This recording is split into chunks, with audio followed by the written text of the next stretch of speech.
February 21st, 1945, 0300 hours. Major Roland Carey crouched in a shell crater at the southern edge of Airfield Number One on Iwo Jima, watching 4,500 Japanese soldiers assembling in the darkness 1,500 yards to his north. Behind him, 540 Marines held defensive positions along the airfield's perimeter, exhausted from 3 days of continuous combat. In 72 hours, Japanese forces would launch the largest counterattack of the Iwo Jima campaign. If those 4,500 soldiers broke through his lines, they would retake the airfield, cut American forces in half, and turn the island invasion into a catastrophic defeat. Carey had fought across the Pacific for 3 years. He knew Japanese tactics, knew their weapons, knew how fanatical they became when defending sacred territory. He also knew the mathematics of what he was about to do.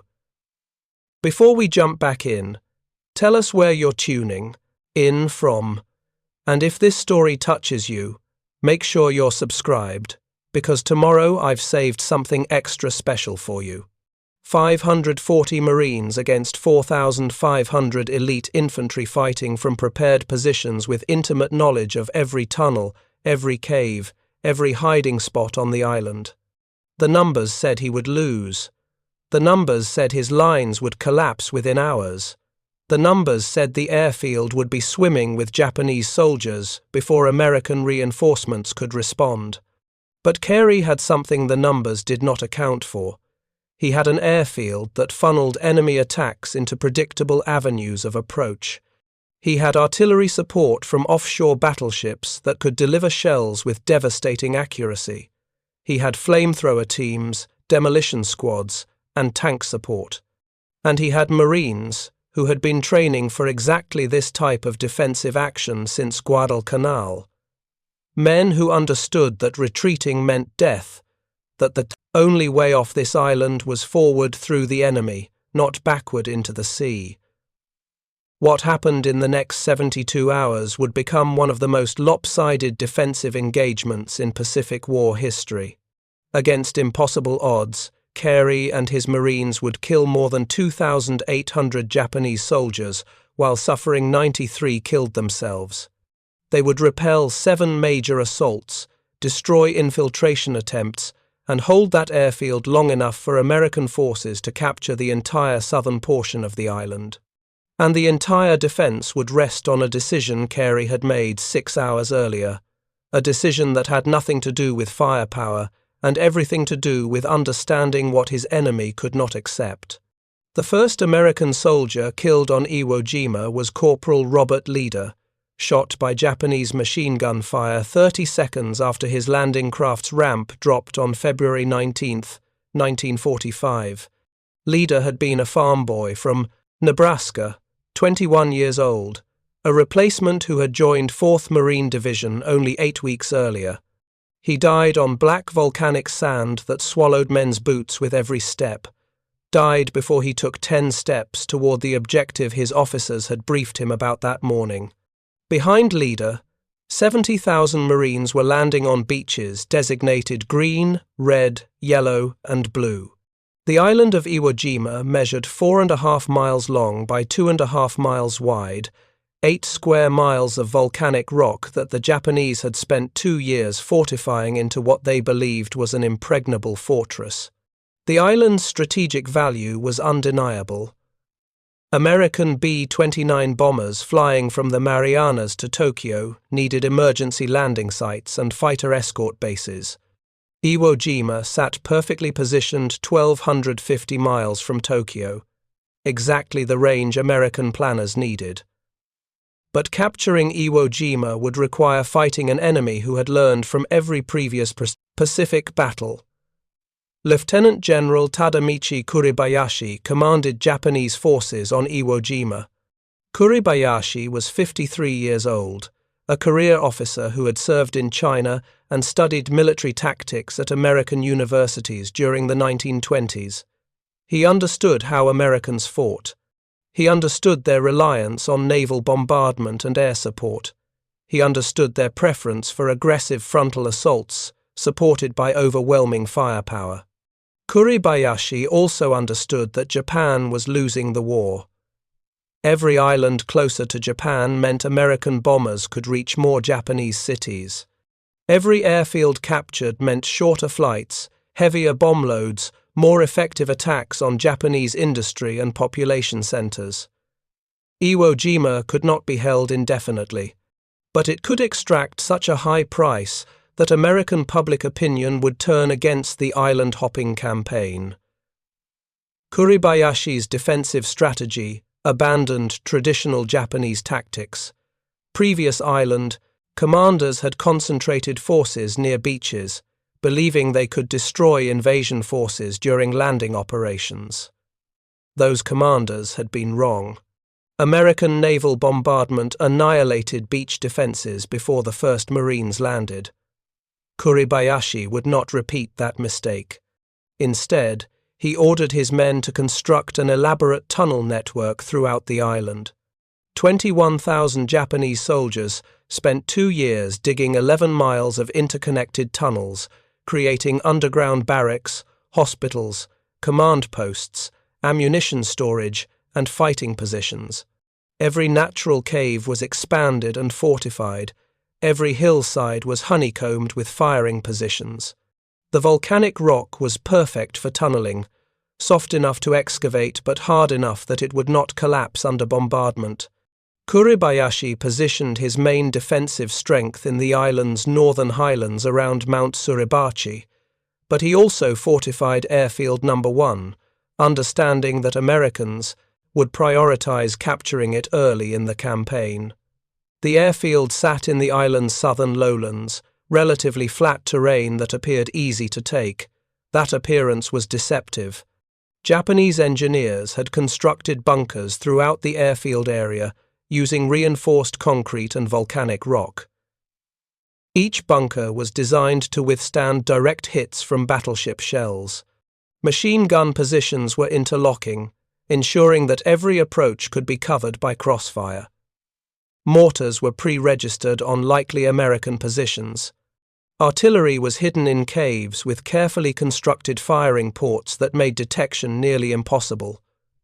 Most importantly, Kuribayashi had positioned reserve forces in tunnels beneath and around the airfield. If Americans captured the airfield, those reserves could launch counterattacks from multiple directions simultaneously. The counterattacks would not necessarily retake the airfield permanently, but they would inflict casualties, delay American operations, and force the commitment of reinforcements that could have been used elsewhere. The pre-invasion bombardment of Iwo Jima lasted 3 days, February 16th through 18th. American battleships fired thousands of shells at identified targets. Carrier aircraft dropped bombs and napalm. The island appeared to be obliterated. Every building was destroyed. Every tree was burned. The landscape resembled the surface of the moon. But the bombardment accomplished almost nothing. The Japanese were underground. The tunnels protected them from even the heaviest shells. When the bombardment ended and Marines began landing, Japanese soldiers emerged from tunnels and began fighting.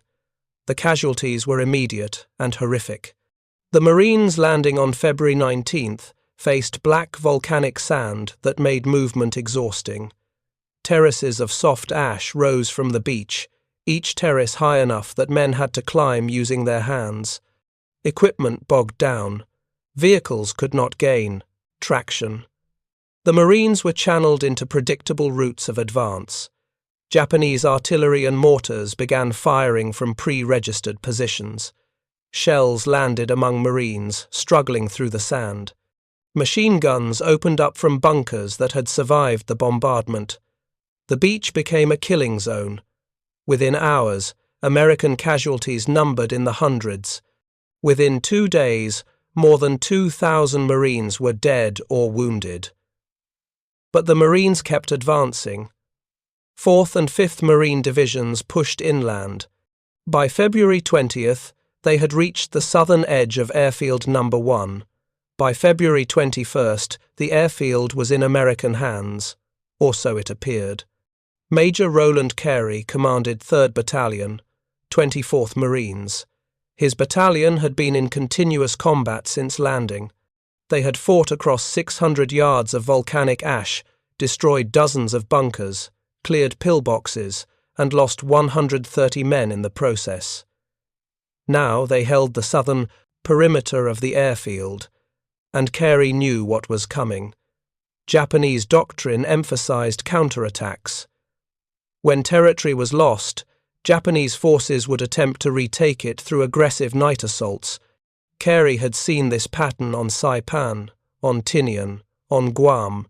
The Japanese would mass infantry, charge American positions under cover of darkness, and attempt to overwhelm defenders through sheer numbers and willingness to die. Carey studied the terrain. The airfield was flat, open, offering no cover for attacking forces.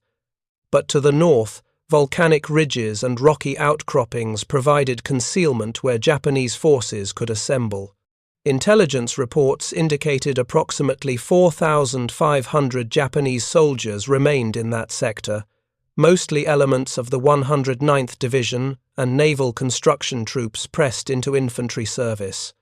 A staff officer suggested pulling back to more defensible positions. Carey refused. The airfield was the mission objective.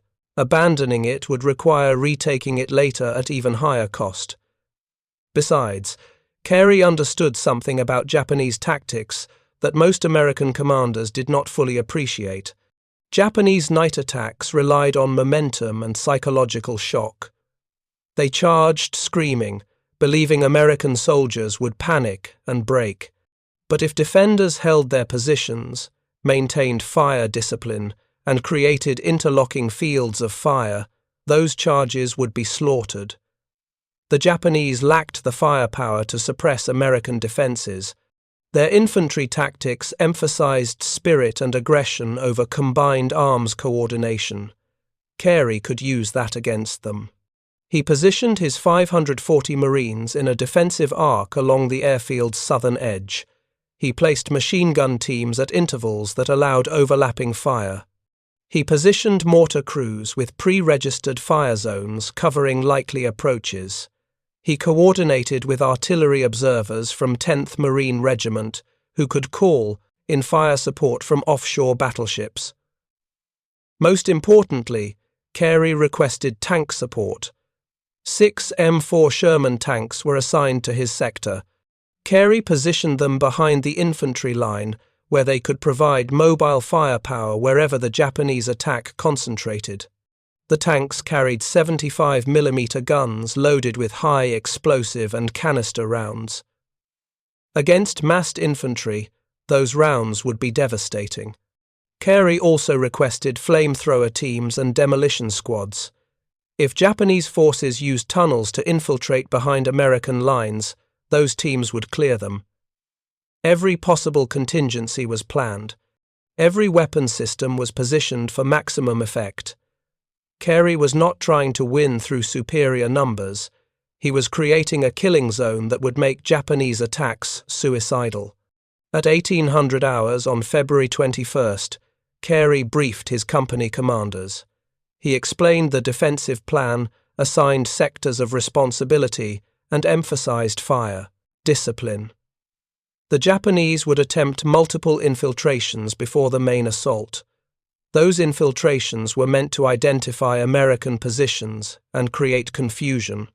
Marines were ordered to remain silent, observe, and report enemy movements without engaging unless directly threatened.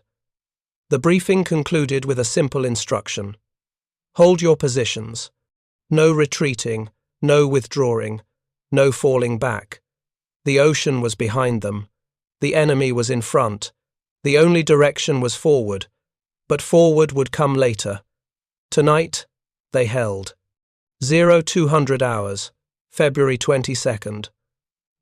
The first Japanese infiltrators approached the Marine lines. They moved silently, crawling through volcanic ash, searching for gaps in the perimeter. Marine sentries observed them through the darkness. No one fired. The infiltrators reached the wire, examined the defensive positions, and withdrew. Carey received reports from all sectors. The Japanese were probing, learning, preparing. The main assault would come soon. He ordered all units to full alert. Marines checked weapons, fixed bayonets, and waited. 03:15 hours. A flare rose over the Japanese positions. It hung in the air, casting harsh white light across the battlefield. That was the signal. From the northern ridges, 4,500 Japanese soldiers began moving toward the airfield. They did not charge immediately. They advanced in organized formations, squads and platoons moving tactically from cover to cover. Carey watched through binoculars. This was not the banzai charge he had expected. The Japanese were attacking methodically, using proper infantry tactics. That was more dangerous. Disciplined attacks were harder to repel than suicidal charges. At 800 yards, American artillery began firing. Offshore battleships had been given coordinates hours earlier. Now their 14-inch and 16-inch guns spoke. The shells arrived with a sound like freight trains.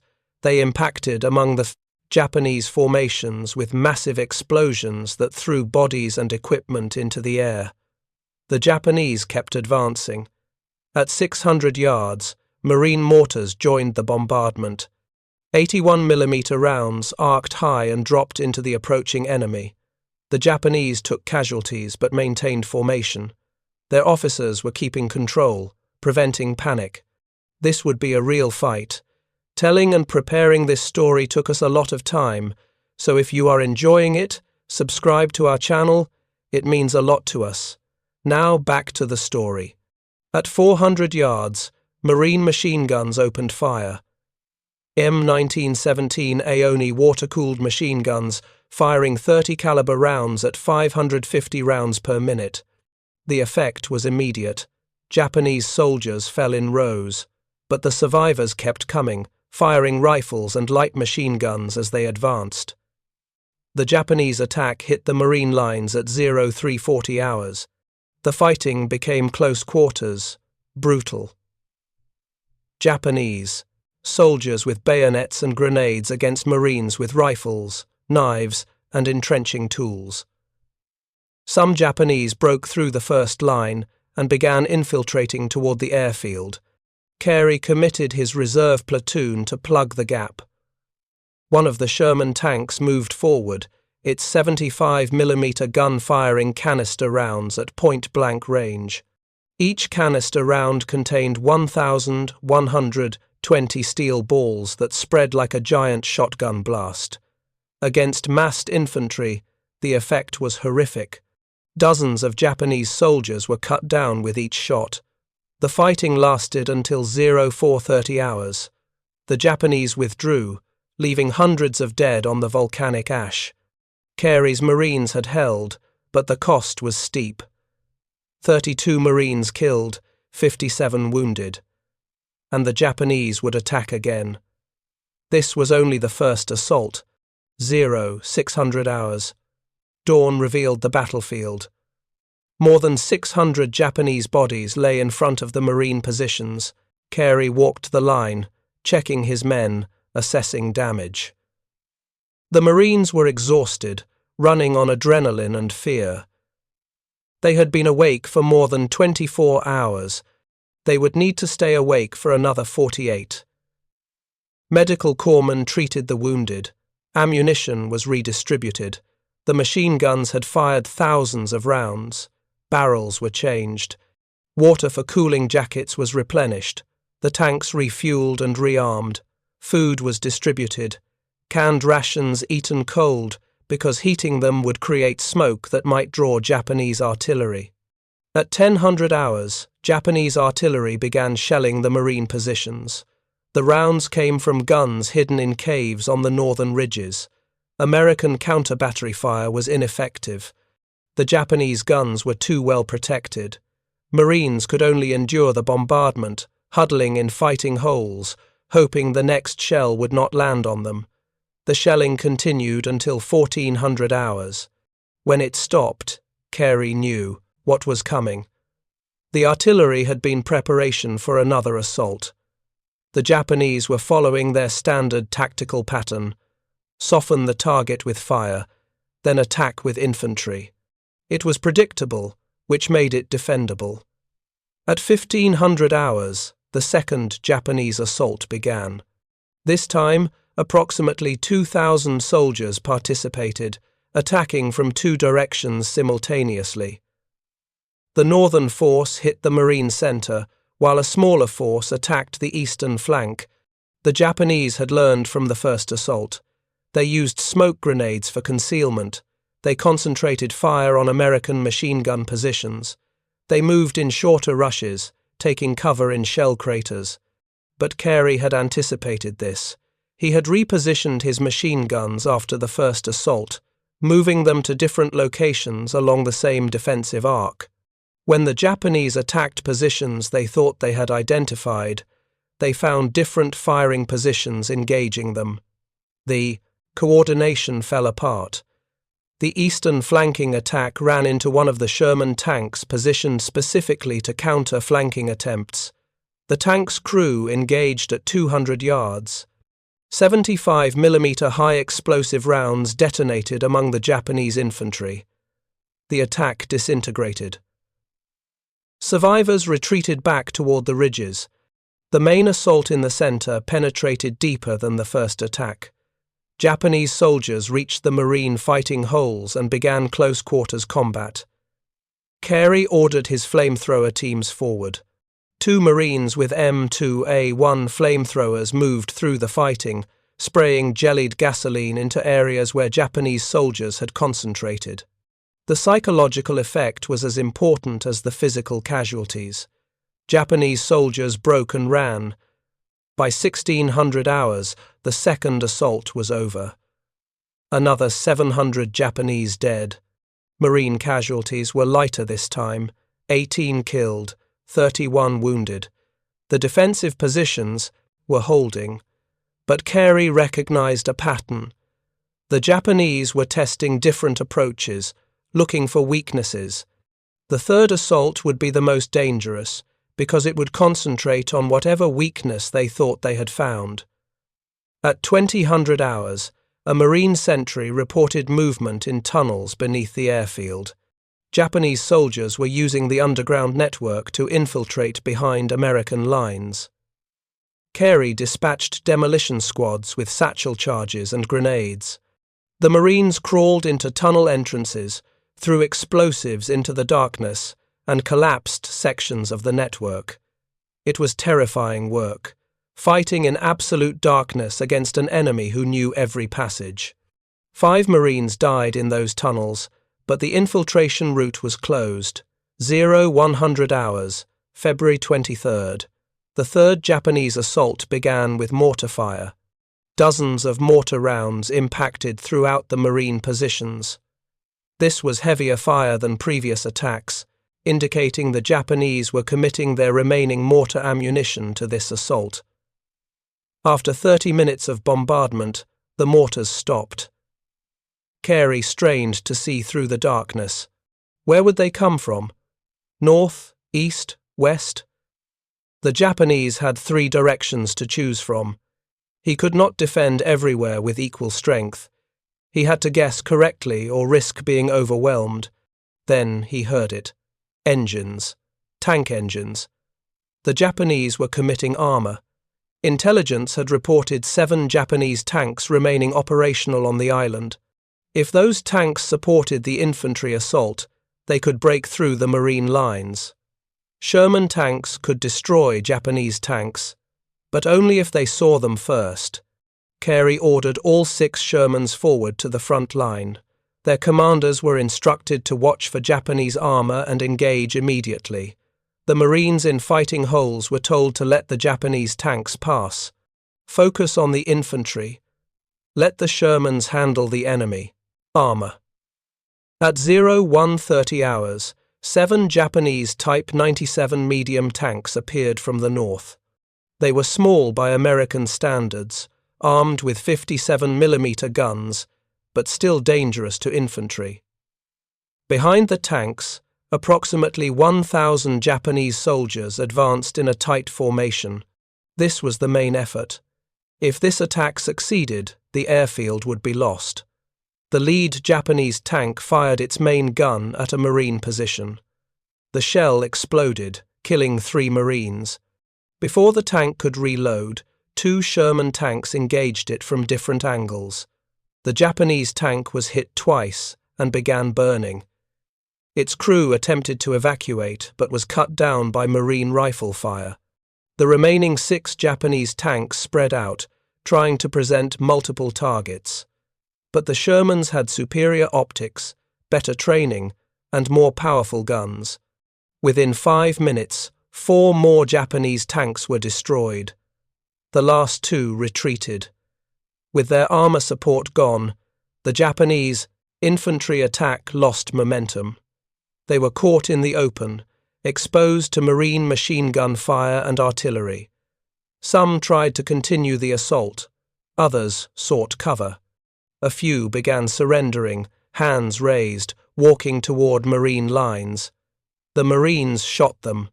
This was Iwo Jima. Surrender was rare, and false surrenders were common. Marines could not risk it. The battle continued until 300 hours. When the Japanese finally withdrew, more than 800 of their soldiers lay dead. The Marine casualties were heavier this time. 27 killed, 46 wounded. The defensive line was intact, but barely. Marines were running low on ammunition. Water supplies were depleted. Medical supplies were critically short. And Carey knew the Japanese would attack again. But something had changed. The Japanese attacks were becoming less organized. The intervals between assaults were growing longer. They were running out of manpower, ammunition, and probably hope. Kuribayashi's strategy of extracting maximum casualties was working, but his forces were being destroyed in the process. At 0800 hours on February 23rd, American reinforcements arrived. 2nd Battalion. 23rd Marines moved into positions behind Carey's battalion. Fresh troops, full ammunition loads, water, food, medical supplies. Carey's men were rotated off the line in platoons, given 2 hours to rest, eat, and recover before returning to positions. The Japanese did not attack on February 23rd during daylight. American aircraft bombed the northern ridges continuously. Artillery fire intensified. The Marines were taking the offensive now, preparing to push beyond the airfield toward the island's center. But first, they needed to eliminate the remaining Japanese forces threatening the airfield. At 1800 hours on February 23rd, Carey received intelligence from reconnaissance patrols. Approximately 1,000 Japanese soldiers remained in positions north of the airfield. They were low on ammunition, food, and water. Some were wounded and unable to fight effectively, but they were still dangerous. Cornered enemies often fought with desperate ferocity. Carey requested permission to conduct a limited offensive to push the Japanese away from the airfield. His battalion would advance 800 yards, destroy remaining enemy positions, and establish a new defensive line that would make the airfield secure from ground attack. Division Command approved the request. 0600 hours, February 24th. Carey's battalion advanced. They moved cautiously, supported by tanks, flamethrowers, and engineers with demolition charges. Every cave was cleared. Every bunker was destroyed. The Marines found evidence of how the Japanese had lived for the past 3 days. Bodies stacked in tunnels, wounded soldiers left to die without medical care, officers who had committed suicide when their attacks failed. By 1400 hours, the Marines had advanced 600 yards and eliminated organized Japanese resistance in the sector. Scattered Japanese soldiers remained, hiding in tunnels, sniping at Marines, conducting isolated attacks. But the threat to the airfield was over. The 72-hour battle had ended. Final Japanese casualties in the airfield defense were estimated at 2,800 killed. Marine casualties were 93 killed, 187 wounded. The casualty ratio was approximately 30-1 in favor of the defenders. It was one of the most lopsided defensive engagements in the Pacific War. The broader battle for Iwo Jima continued for another 3 weeks. The island was not declared secured until March 26, 36 days after the first landing. Total American casualties were 26,000, including 6,800 killed. Japanese casualties were approximately 21,000, including 19,000 killed. Nearly every Japanese defender fought until killed. Only 1,083 were captured, most unconscious from wounds. Lieutenant General Kuribayashi was killed in the final days of fighting. His body was never recovered. He had predicted the island would fall, but had hoped to make the Americans pay such a price that they would reconsider invading mainland Japan. In that sense, his strategy failed. The American advance continued. Okinawa was invaded 2 months later. The atomic bombs fell on Hiroshima and Nagasaki 5 months after that. But the cost of Iwo Jima shocked American military planners. 6,800 dead to capture 8 square miles of volcanic rock. If those casualty rates continued during an invasion of Japan, American losses could reach hundreds of thousands. That calculation influenced the decision to use atomic weapons rather than attempt a conventional invasion. For the Marines who fought at Iwo Jima, the memory was seared into their consciousness. Many could not speak about it for decades. The brutality, the casualties, the horror of watching friends die in volcanic ash that turned to mud when mixed with blood. Some developed what would later be recognized as post-traumatic stress disorder. Others simply tried to forget, suppressing memories that surfaced in nightmares for the rest of their lives. Major Roland Carey survived the battle. He was promoted to lieutenant colonel and commanded a regiment in Korea 5 years later. He retired from the Marine Corps in 1963 and died in 1998 at age 81. In interviews late in his life, Carey emphasized the importance of preparation and understanding enemy psychology. The Japanese attacks had been predictable because Japanese doctrine prioritized aggression over adaptability. By creating defensive positions that exploited those predictable tactics, Carey had turned Japanese strengths into fatal weaknesses. Corporal Robert Leader, the ADSEM, first American killed on Iwo Jima, was buried in 4th Marine Division Cemetery on the island. After the war, his family requested his remains be returned to Nebraska. He was reinterred in his hometown in 1948. His gravestone reads, "First to fall on Iwo Jima, never forgotten." The flag raising on Mount Suribachi became the iconic image of Iwo Jima, photographed by Joe Rosenthal on February 23rd. That photograph won the Pulitzer Prize and became the basis for the Marine Corps War Memorial in Washington, D.C. But the photograph represents only one moment of a 36-day battle. The real story of Iwo Jima was not a single flag raising. It was thousands of small actions, hundreds of defensive stands, countless moments of courage by Marines who simply did their jobs under impossible circumstances. The airfield defense has received less attention than other Iwo Jima actions. The flag raising, the assault on Suribachi, the breakthrough in the center, those moments are better known. But Carey's defense demonstrated tactical principles that remain relevant, creating defensive depth, interlocking fields of fire, combined arms coordination, understanding enemy doctrine, maintaining morale under extreme stress.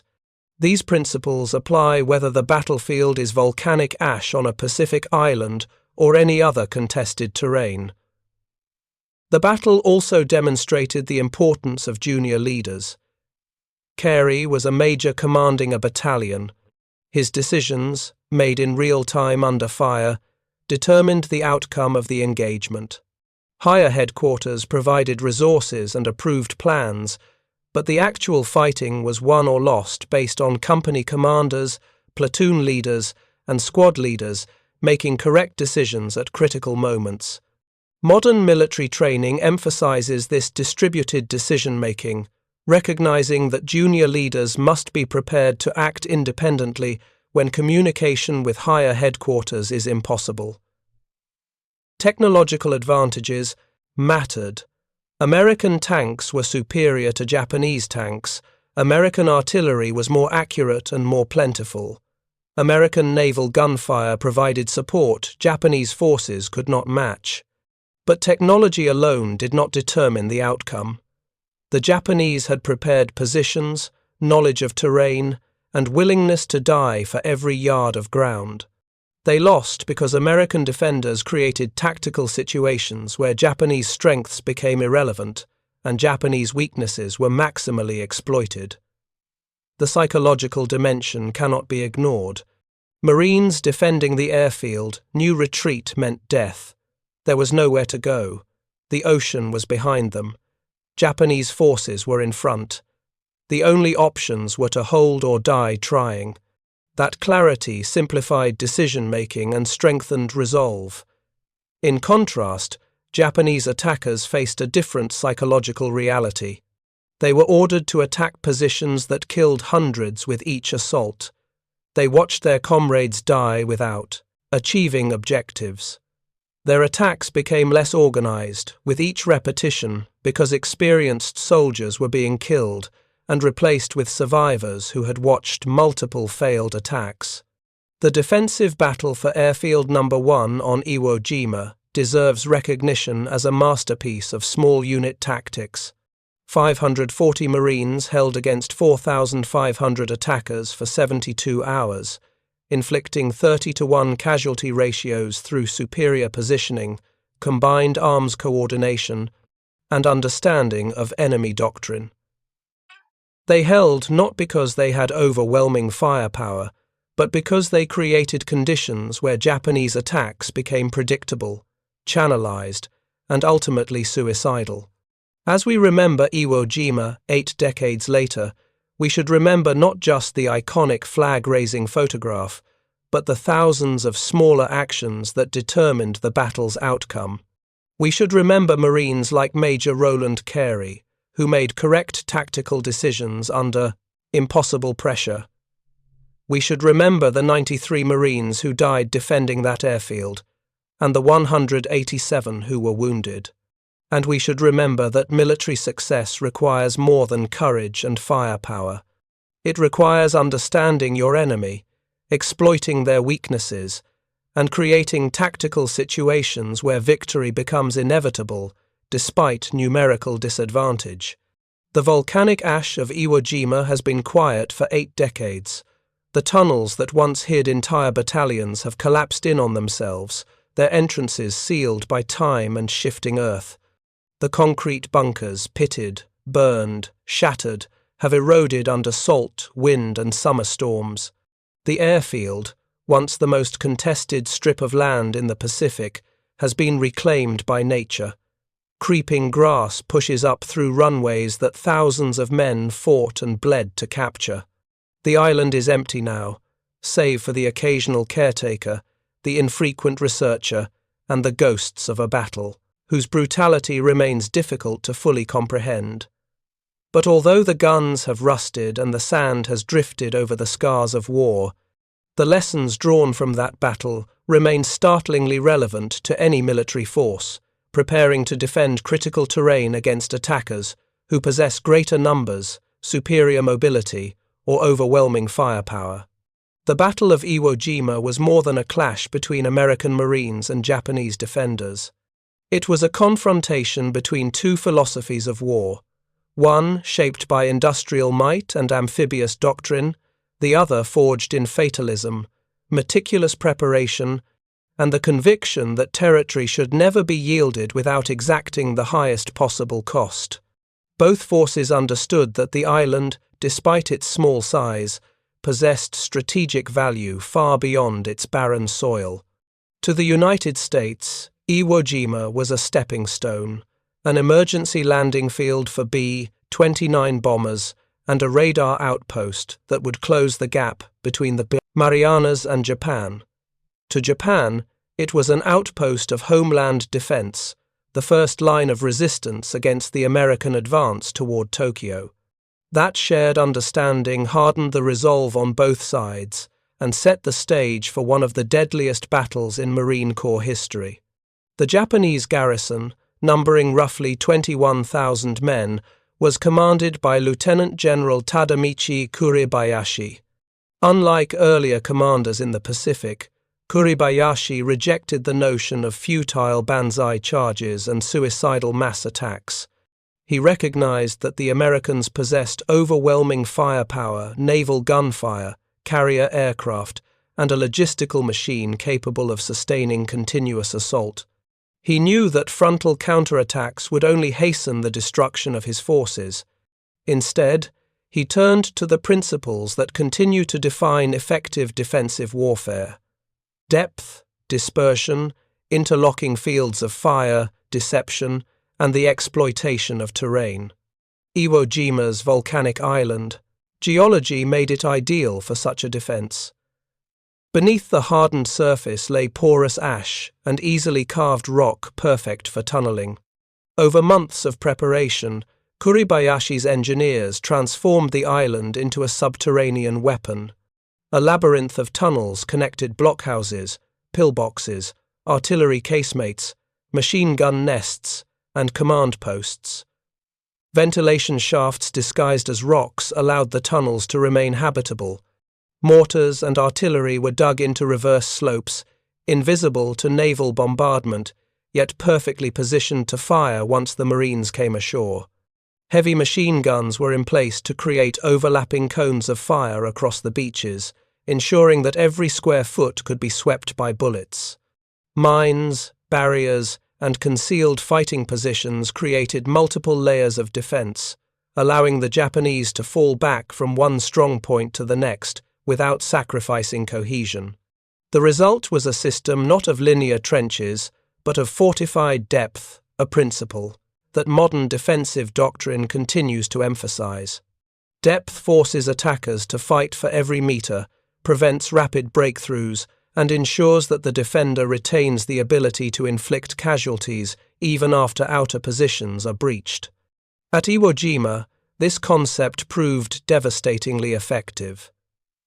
When the Marines landed on February 20th, 1945, they expected immediate resistance. Instead, Kuribayashi withheld fire until the beaches were choked with men, vehicles, and equipment. Then the island erupted. Artillery, mortars, and machine guns unleashed a storm of fire that turned landing zones into killing grounds. The delay in engagement, a simple tactic rooted in discipline and coordination, magnified the effect of the Japanese defenses and inflicted staggering casualties within minutes. From the perspective of modern military analysis, Kuribayashi's defense exemplifies the principle of interlocking fires, multiple weapons systems arranged so their coverage overlaps, leaving no avenue of approach unengaged. On Iwo Jima, machine gun teams could support one another across mutually reinforcing arcs. Mortars covered dead ground where heavier guns could not reach. Snipers targeted officers and radio operators, disrupting command and communication. Anti-tank guns and concealed rockets engaged armored vehicles, attempting to break through the black volcanic slopes. Every defensive position was intentionally placed to enhance the strength of those around it, creating a web of lethality. Equally important was the integration of combined arms, another principle echoed in today's defensive planning. Although Japan lacked the air superiority and naval presence necessary to coordinate large-scale external support, Kuribayashi maximized the internal coordination of his available assets. Artillery adjusted fire based on machine gun reports. Infantry teams shifted positions through tunnels to reinforce sectors under threat. Engineers operated flamethrowers and demolition charges to counter breaches. Even without modern communications technology, the Japanese defenders used wired telephone systems and runners to transmit information across the island, enabling remarkably effective coordination under catastrophic conditions. The principle of understanding enemy doctrine also played a key role. Kuribayashi had studied American amphibious warfare in detail. He anticipated the Marines' reliance on naval gunfire, their tendency to mass landing craft in predictable patterns, their use of combined arms teams to assault fortified positions, and their methods for clearing caves and bunkers. Because he understood their strengths, he developed tactics that exploited their vulnerabilities. The deep tunnel system insulated his troops from bombardment. The reverse-slope artillery positions negated much of the Americans' preparatory fire. The lack of visible defenses on the beaches drew Marines into a zone where his guns could inflict maximal devastation. This constant adaptation, rooted in intelligence, reconnaissance, and doctrinal analysis, remains a cornerstone of effective defense in modern warfare. Yet even the most brilliant tactics rely on human endurance, and here Kuribayashi's forces displayed one of the most enduring principles of defensive warfare: morale as a force multiplier. The Japanese defenders knew they were isolated. They knew reinforcements would not come. They knew the outcome of the battle was predetermined by industrial capacity and strategic context. And yet they fought with a ferocity that surprised even seasoned Marines who had already endured Tarawa, Saipan, and Peleliu. They fought not because they believed they would win, but because their doctrine, culture, and leadership instilled in them a sense of duty so absolute that surrender was unthinkable. Morale did not simply sustain them, it amplified their combat power, allowing 540 Japanese Marines in certain sectors to withstand 72 hours of continuous attack. That final number, 540 defenders, 72 hours, is instructive. It demonstrates that determined defenders, entrenched in well-prepared positions and guided by coherent doctrine, can delay, attrit, and disrupt numerically superior attackers far beyond what raw numbers would suggest. Modern warfare, with its precision weapons, drones, and cyber capabilities, has not invalidated this principle. Whether in mountain passes, urban environments, or dense forests, defenders who shape terrain to their advantage can impose staggering costs. We see echoes of Iwo Jima in asymmetric conflicts, in urban battles where tunnels and fortified buildings play the role once held by volcanic caves, in mountain warfare where reverse-slope defences remain as effective as they were in 1945. Similarly, the emphasis on extracting maximum cost before yielding ground remains a foundational concept. To defend without inflicting significant attrition is merely to delay the inevitable. To defend effectively is to erode the attacker's ability to continue operations. At Iwo Jima, every yard of forward movement required the Marines to expend ammunition, engineer resources, flamethrowers, satchel charges, and manpower. The Japanese forced their opponents into a grueling form of attritional combat, a tactic still vital for defenders facing overwhelming force. Even when terrain must eventually be surrendered, the defender's goal is to shape the subsequent battle by weakening the attacker's momentum, morale, and cohesion. Today's militaries, equipped with drones, networked fires, and real-time intelligence, might appear far removed from the ash-covered slopes of Suribachi. Yet the core principles demonstrated there remain constant. Technology enhances efficiency, but the foundations of defense, depth, coordination, interlocking fires, combined arms integration, doctrinal understanding, morale, and attrition are timeless. Modern defenders supplement bunkers with electronic warfare, complement machine gun nests with anti-tank guided missiles, and replace tunnels with hardened underground bases connected by fiber optic systems. But the logic remains. Create layers, maintain communication, exploit terrain, and make every movement of the attacker costly. What Iwo Jima teaches, above all else, is that defensive warfare is not passive. It is a dynamic, anticipatory contest, requiring creativity, resilience, and disciplined preparation. The Japanese defenders were not simply hiding in holes waiting to die. They were executing a carefully orchestrated plan designed to stretch the battle into weeks, bleed the attackers, and force them to fight for every inch. They demonstrated that a defender who understands his battlefield, its ridges, its dead ground, its choke points, its cover and concealment, can shape the fight long before the first shot is fired. 80 years later, volcanic ash may be silent, but the battle's lessons remain. Terrain can be transformed into a weapon. Leadership can overcome inferiority in numbers. Cohesive doctrine can magnify the strength of small units. And defenders who prepare with intelligence and resolve can hold against overwhelming force, if only for a time, and change the calculus of war. Those principles, demonstrated by 540 Marines over 72 hours in February 1945 and mirrored by thousands of Japanese defenders across the island, remain the foundation of defensive tactics today. The weapons have changed, the uniforms have changed, the world has changed, but the truths of battle, carved into the black sand of Iwo Jima, endure. Up next, we have 2 more incredible stories that are waiting for you. Just click the image you want to watch, and it will take you there. If you enjoyed this video, make sure to subscribe.